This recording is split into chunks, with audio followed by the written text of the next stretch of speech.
Hello everyone. Today we are going to learn Introduction to Rock Cut Architecture. All of us know that the first site or the first evidence of rock cut architecture was found in Bihar and it was built by Ashoka. Most of the rock cut evidence of rock cut architecture is found in Western India, especially Buddhist.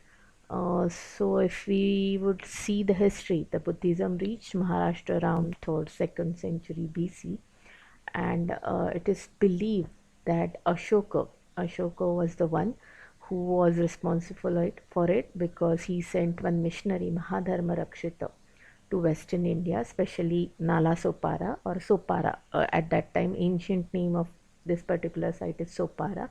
We still find the stupa there. So Ashoka sent the missionary here, and that is how Buddhism reached Maharashtra. Divyavadan, it's a legend, it's a legendary text. It narrates a story that Buddha himself visited this place, and that is how Buddhism reached Western India. It is also mentioned that a monk called Purna who was sent to Maharashtra. This also legend is it is believed to be during the time of Buddha.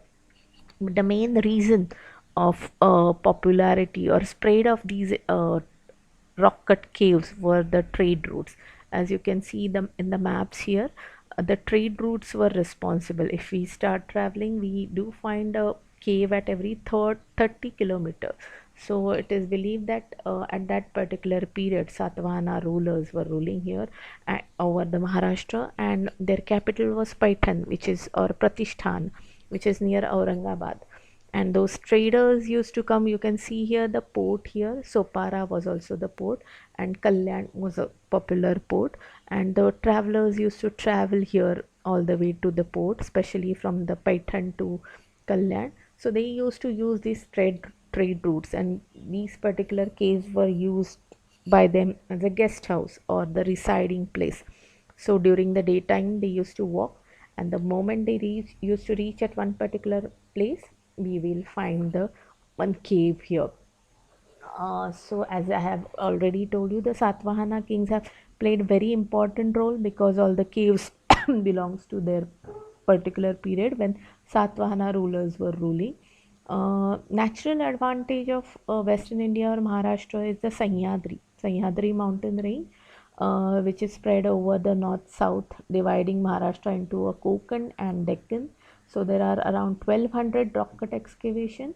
Out of these 1200, only 1000 almost 1000 belongs to the Buddhism, and we have almost seen that all these caves are located on the trade route.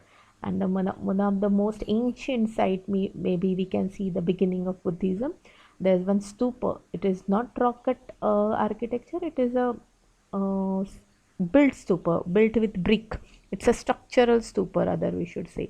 So as I told you, it is believed that Purna, who visited this particular place during the Buddha's lifetime, he is believed to be built this stupa. So this is the most ancient, maybe we can say, beginning of the Buddhism in India, Western India rather I should say.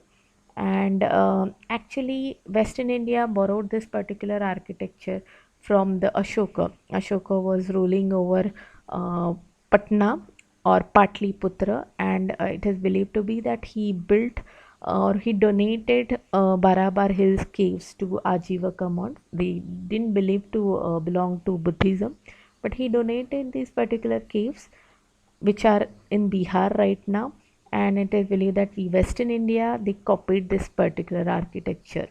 And you can see that this right side cave is called as Bhaji, and this left side one is the one cave which is donated by Ashoka, Barabar Hills caves.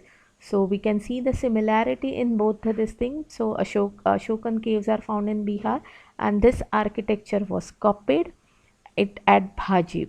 And actually this particular Ashoka also think it was earlier times the people used to build it with bamboo, or it was built using the bricks.